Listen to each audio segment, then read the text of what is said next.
You guys ready to talk about it? Jeremy, do you want to kind of give a rundown on this passage? So basically talking about transformer and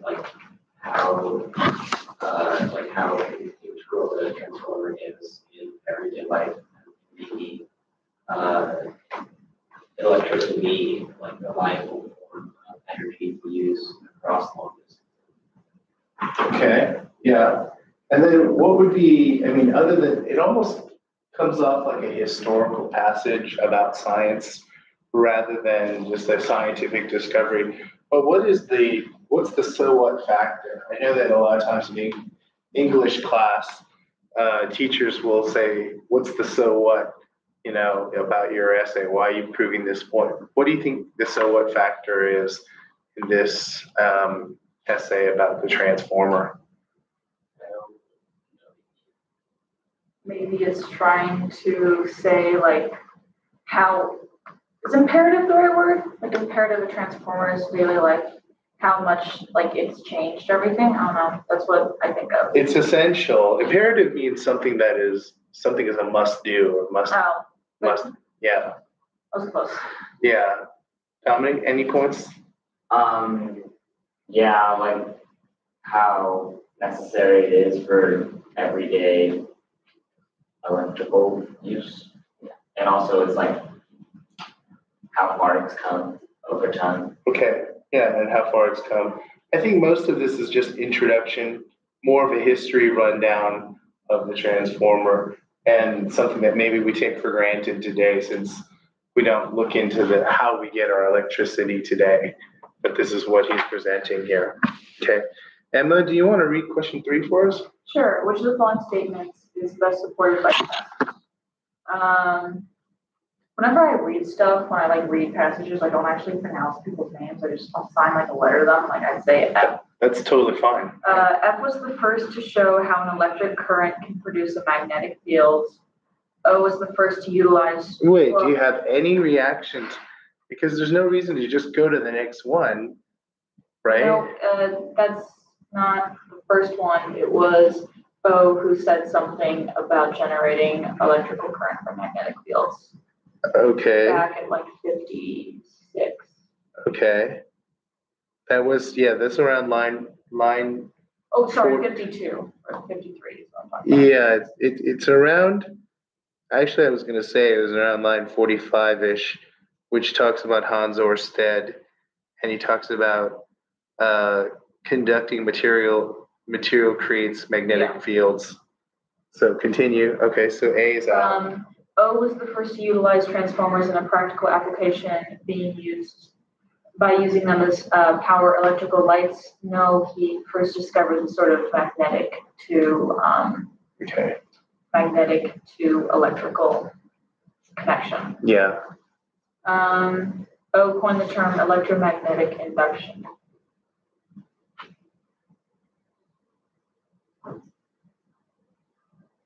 Doesn't mention that in the section about O. Electromagnetic. Yeah, it doesn't say that. He did not coin that. It doesn't say coining any term. No, he did not coin the term. Okay.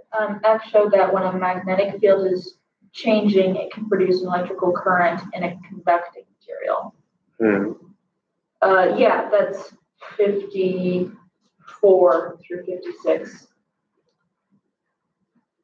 Yeah, fluctuation there and the fascinating interaction known as electromagnetic. It is mentioned there in the 50s. Also, it is mentioned from 25 to about 30 because it says that alternating current power systems had been universally adopted in transformers. Well, that's kind of what he did. Alternating meaning flux. That's what they're saying right there. So that is correct on that one for D. Okay. Dominic, do you want to look at the next one? Yeah. Okay. The passage suggests that advances in the efficiency of the transformer are A, based solely on Faraday's discovery of electromagnetic induction. No, I don't think that's it. Where is the efficiency mentioned? Because this one gives you some keywords. Where is efficiency mentioned here? Efficiency, um, line 7 says efficiently. Yeah, conversion is important because electrical power is transmitted most efficiently at high voltages. Okay, Oh, and also, that's one of them. line 39. 39, this is the one which says, yeah, the weight per unit has dropped by a factor of 10 and efficiency exceeds 99%.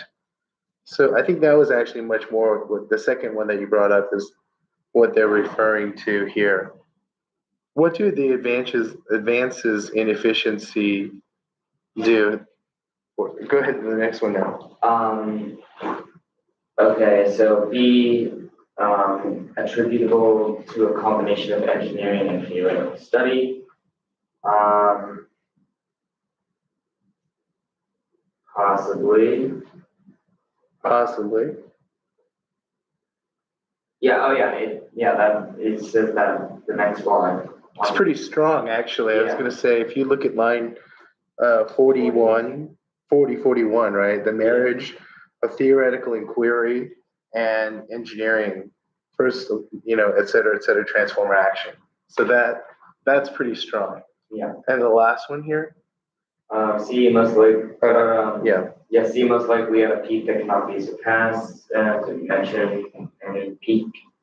Mhm. D, found in transformers that weigh 500 tons or more. No, it didn't mention Mhm. heavy transformers, but those ones are the most. They were saying the old ones were very heavy. Yeah. They're not saying that the heavy, the weight of it was necessary.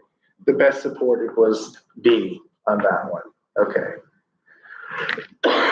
Good job on this. One thing I would say that is challenging for any passage, regardless of whether it's scientific or whether it's a narrative passage, is when they don't give you line numbers. That's probably the most, or they don't give you paragraph numbers. And you kind of have to find that phrase that they're looking for. The word efficiency was kind of mentioned once in the beginning, but more about efficient. And this is about efficiency that they're talking about with the transformers. Just on a lighter note, when I was reading this again, I thought of the movie Back to the Future. Have you guys ever heard of that? They had this time travel thing called the flux capacitor. And I was thinking of that. I was like, does that have anything to do with what they're thinking here? So anyways, I actually saw that car recently. I was like, does somebody really made a DeLorean car that actually drives into the flux capacitor car? It's pretty funny. Okay, we got one more passage here. So let's read this one. It's another prose fiction one, so take a minute to do that.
You guys ready?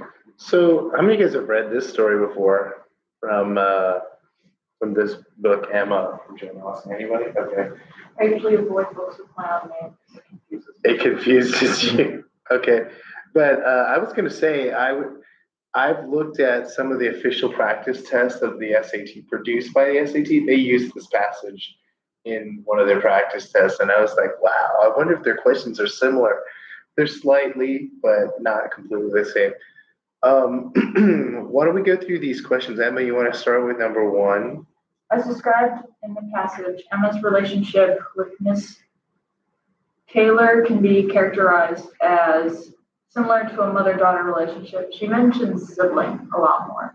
Okay, Similar to the relationship between sisters or best friends. Yeah. that's more likely. Okay, anything else here?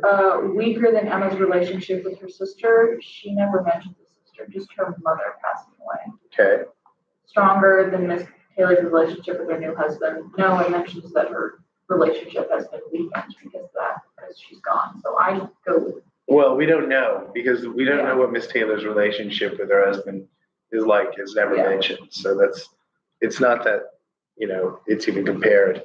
But the best one was they're like sisters or best friends on that one. Good. Dominic, number two. It is most reasonable to infer from Emma's realization in lines 76 through 78 that, let's see, it says,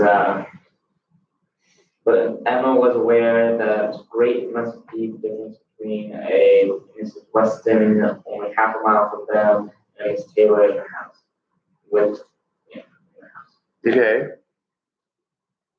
Okay, so What does that quote mean? well, that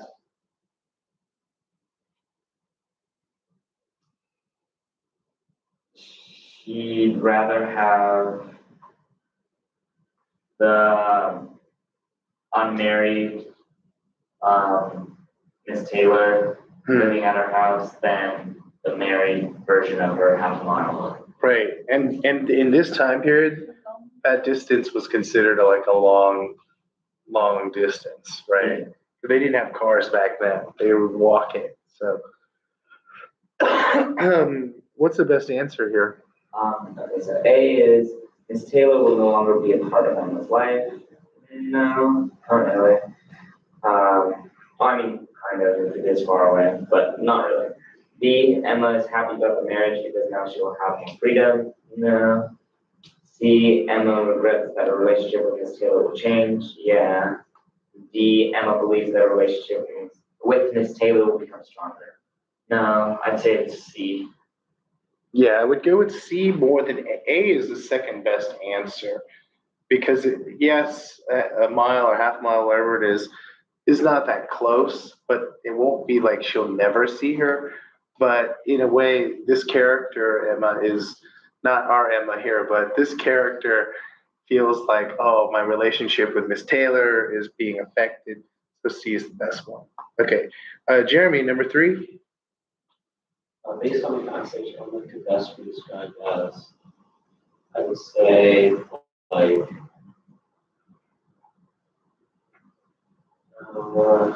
kind-hearted. Yeah. Kind-hearted. Okay, let's go down these and see what you think. A, sweet, naive, maybe. Yeah. B, self-centered and naive. I think so. She wasn't really self-centered. C, self-centered and headstrong. No.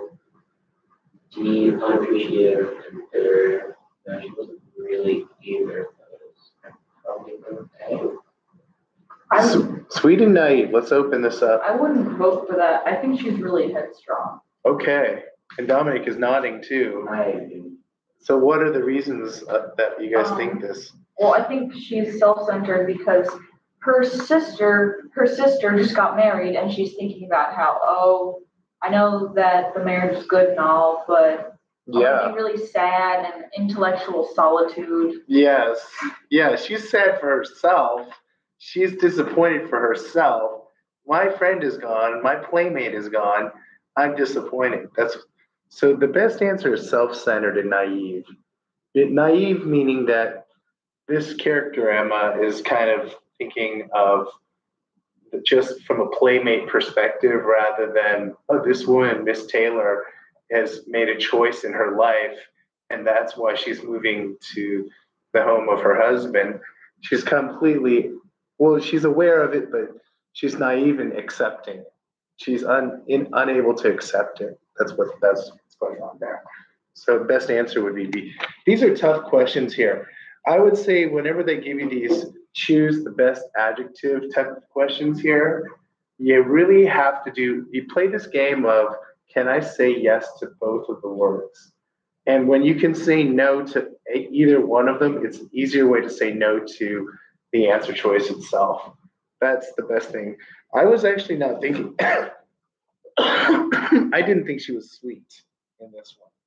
That was the part where I would have knocked out A just on the word sweet there. I thought bitter was too strong on D, but I did feel she was unappreciative. I don't feel like she was really completely unappreciative. Well, she did appreciate in She the sense, appreciated the comfort of her friend, right? even though it was self-centered. Yes. I just feel like it could be seen more as headstrong rather than naive, Yes. because she's been like, Oh, I see what you're she's saying. been like, oh no, what's the word? She went through a lot of shit, now it's really hard.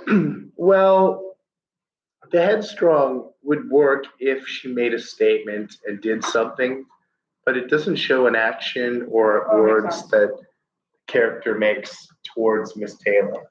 So that's why I wouldn't go with headstrong on that one. So good job, everyone. That was pretty good. This is going back into the writing section here. So let's talk about this for a little bit here. Sentence sense deals with 4 ideas. One is continuity. And when we're saying continuity, within a sentence, you're seeing that oftentimes there's a dependent clause and an independent, and they must be continuous. Like if you said, I'm going to make one up off the top, although it was a sunny day, would not. No, literally, people were happy, although it was a sunny day. That doesn't make any sense. Okay, it doesn't make sense that sunny weather would be an exception, right? So the continuity within the sentence, and then secondly, being aware of conjunctions is very important. Just knowing what is the appropriate conjunctions there. The third thing is appropriate punctuation. And then last, Wait. Okay. I said punctuation. And And the last one is proper placement of the modifier. So the modifier needs to be placed next to the word that needs to be modified. What I mean by that is if the dependent clause is placed in the wrong part of the sentence, it would be affecting the wrong word, and that would not be correct. So that's really important there. Point B is just saying complete sentence will have a subject and predicate. I think you guys know that. Independent clause and expresses complete thought. That part I think you guys understand. This is talking about 2 independent clauses and how they can be joined. They can't be simply joined by a comma in between them, but instead it needs to have a conjunction. So the first example they give us here on point C is incorrect. I know English now, comma, I didn't know it before I came to America. Just a comma in between 2 complete sentences does not work, right? A semicolon does work. So this is proper punctuation here, because a semicolon functions similar to a period, but you're using 2 sentences that are closely related, so you use semicolon instead. The third one is making one a dependent and one an independent. So this person used the same sentence and made it, although I know English now, I didn't know it before I came to America. And then the last one, dealing with a proper conjunction, a fan voice conjunction, meaning, do you guys know what fan voice stands I for? remember from 6th grade, but I just remember some of them. Okay, Wait, is it for and nor but or something? Yeah. So, Yet. Yeah. and so, yeah, you guys know this one. So they're using the correct one here. I know English now, comma, but I didn't know it before I came to America.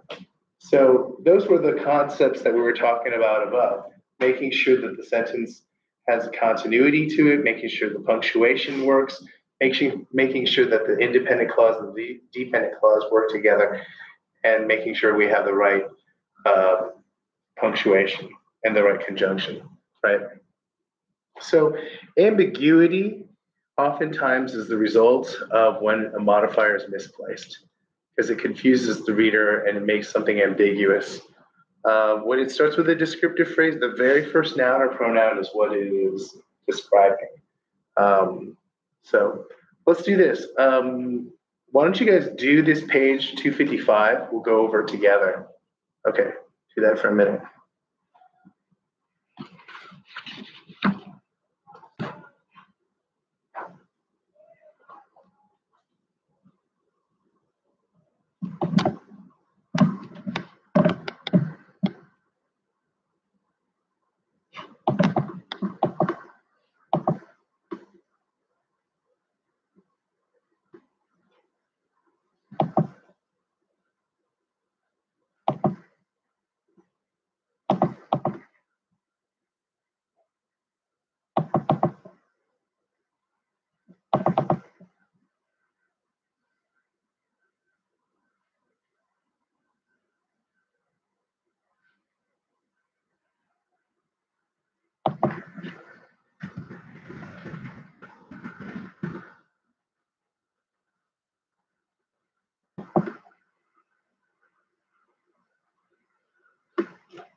You guys ready?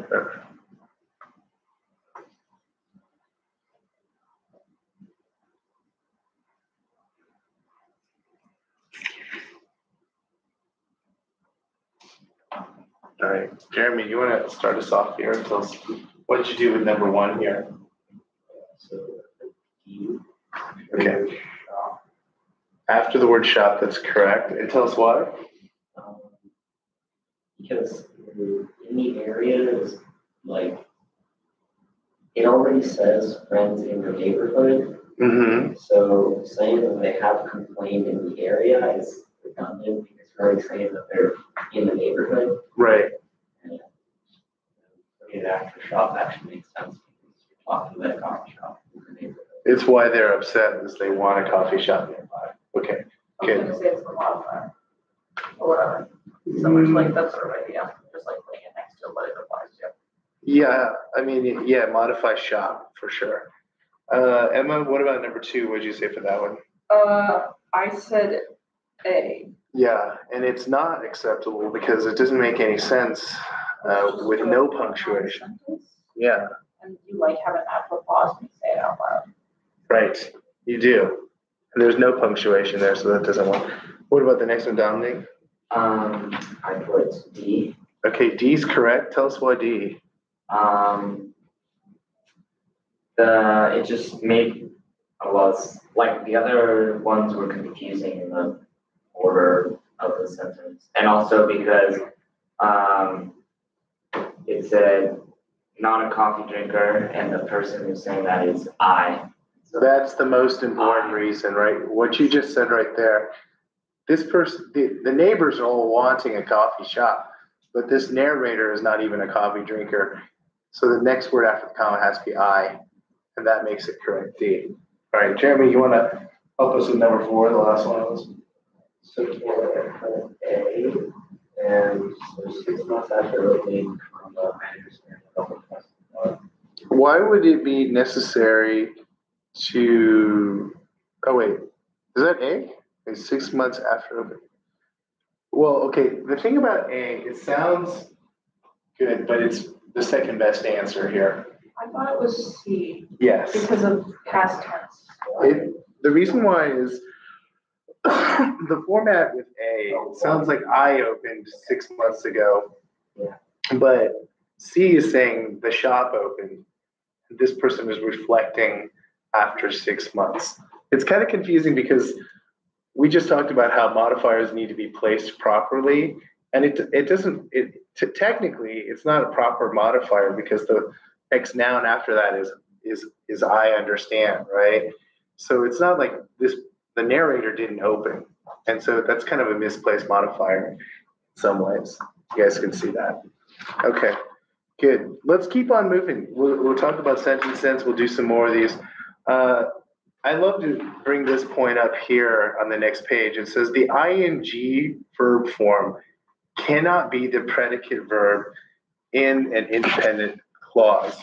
I know that sounds kind of technical, but if you said I like to run versus I am running versus I running, okay? In the first 2 cases, running was not the primary verb. I like to run, I am running, am becomes the primary verb, but I running doesn't work. The bigger mistake that I see is a lot of students like to use the ing form that makes it a gerund. So running is my favorite sport, okay? If I said that, it sounds okay, but a lot of students, when they get into more complex sentences in English and stuff like that, they will start their sentences with a gerund rather than a regular noun. And I don't know if your teachers here have made any big deals about that. Not really. When you get into college, probably your first English class, they will hammer much more on the grammar. And that's what happens like that. So anyways, transition words used to make a clause subordinate must be, transition words must be, to make a subordinate clause must be coordinating conjunctions. So typically what you're doing here is words like although or however, you're making one part of it a subjective, not a dependent clause. That's what you're doing there. A subordinate clause is dependent. So it's usually a conjunction. That's usually a coordinating, however, although, or something like that. Word order can affect the meaning of a sentence or a clause. Make sure the underlined phrase is logical. Of course, by reading it, you can tell whether it makes sense or if it doesn't. Passive voice. I do want to talk about this. This is probably more of an issue that people are unaware of, but who can tell me what's the difference between active and passive voice? Oh, passive is if you can add by zombies to the end of it. Is that it? That works in a way, the zombie test with by zombies. I'd never heard that, but I understand what you're saying, but can you tell us further what this by zombies test is? Like you couldn't do, I don't know the definition of this tense, but I do know how you can find it. I'm gonna write 2 sentences and you tell me which one can be done by zombies, okay? Because I like what you gave us because this makes it continuous. Yeah. It's what Miss Anderson uses.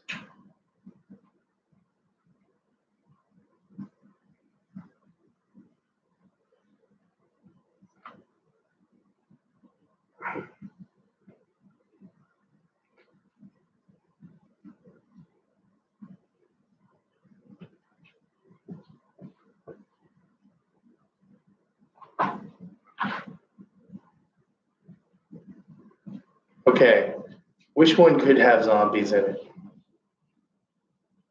The second one, right? It's pretty obvious, I think it is, but what is the big deal? Why do English teachers make a big deal about distinguishing between active and passive? What is the difference?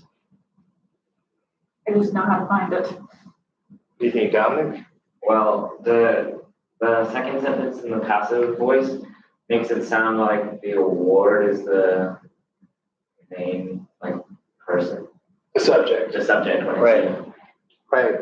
Well, That's it's not. exactly. Yeah, if you look at this, subject, verb, direct object, indirect object, it flows in a linear fashion, left to right.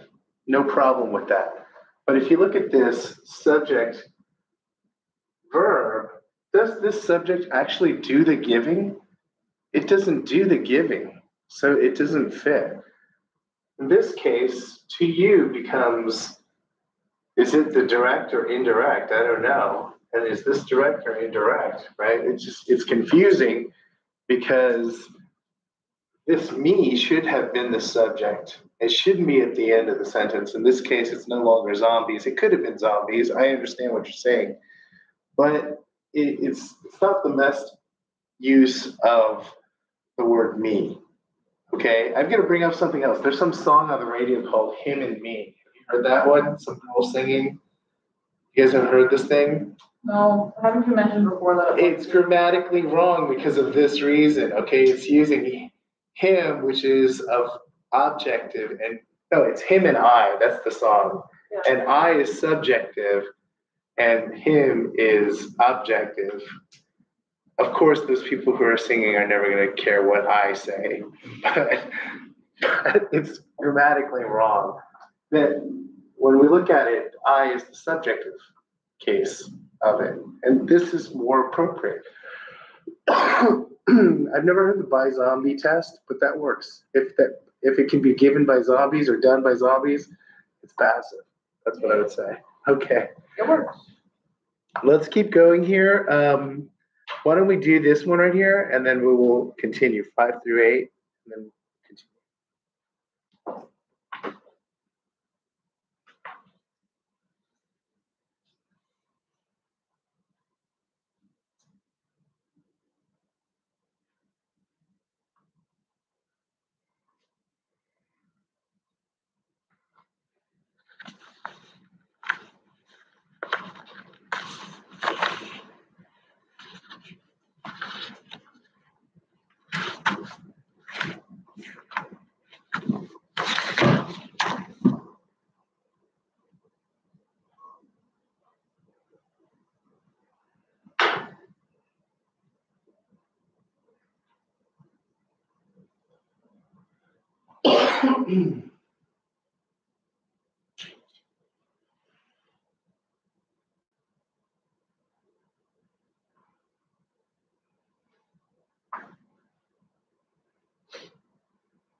It's ready. Okay. I don't know who I left off with. This was I think that was Jeremy. Emma, do you want to tell us what you do with number 5 here? Yeah. I went with C. Okay, that's correct. Tell us why.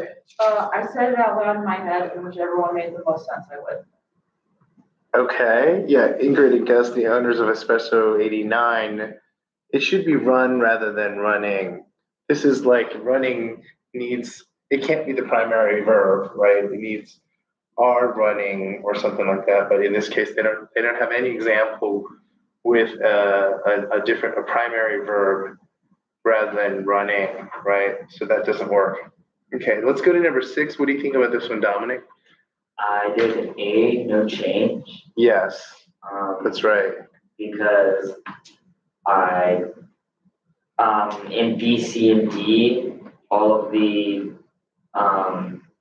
like the subject, the first subject after the comma, what didn't tie into what the previous comma was talking about. Yeah, C is especially bad because it's like 2 or 3 nights do not create, do not provide entertainers with the opportunity. It can't do the actual provision of the opportunity. A is good as is, and that's the best answer on that one. Number 7, Jeremy. I think D, I'm not sure about that. Okay. Yeah, I thought it made the most sense, but also there's a comma missing, like 2 complete sentences. C is the best one for this one. And if you look at it, it does seem like it would be complete sentences if we went with any nouns such as D, which is 1, or this. This would not work because that's 2 complete sentences. It's kind of modifying, sort of transitional with C, so I would go with that. It's kind of, that's the best of what they've given us here. Emma, number 8. I went with B. For number 8, I have a different answer. Okay. Do you want to tell us what you were thinking, and maybe it'll come up when you explain it?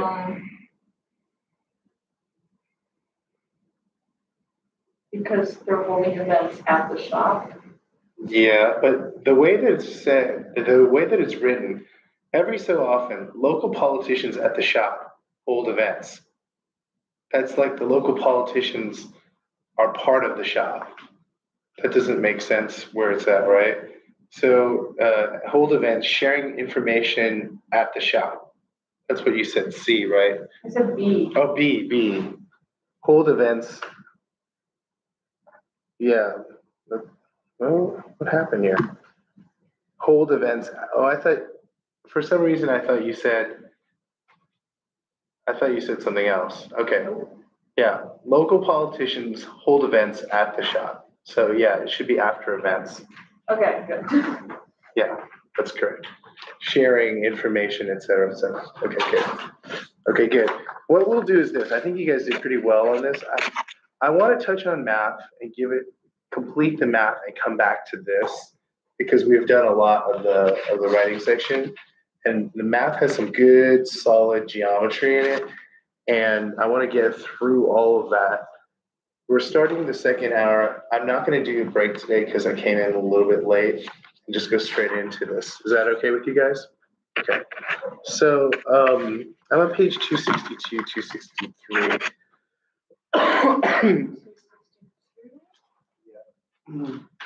So with this, they're talking about volume here, dealing with solid shapes here. And the thing about volume that's interesting is the formulas for volumes of a solid, such as a rectangle or a cube, is simply area times height. You can see that as length, width, height. Same thing with a cylinder. That's just a circle, area of a circle times the height, because it says pi r squared times height. So it's easy to remember, okay? Excuse me. Oftentimes they will combine these topics together. Almost given. They are, but it's good to be aware of it just so you know what you need obviously. to do. Because if you're going to be someone who goes, should I even use this formula? Hey, let me look for it. And you flip to the front of the thing, you're kind of like, oh, maybe I should use it. Maybe I shouldn't, right? That's kind of, it's kind of challenging to know when to use it. Sometimes they combine these topics together, and that oftentimes is when it gets a little tricky. Dominic, you want to do number 1 for us? For a rectangular box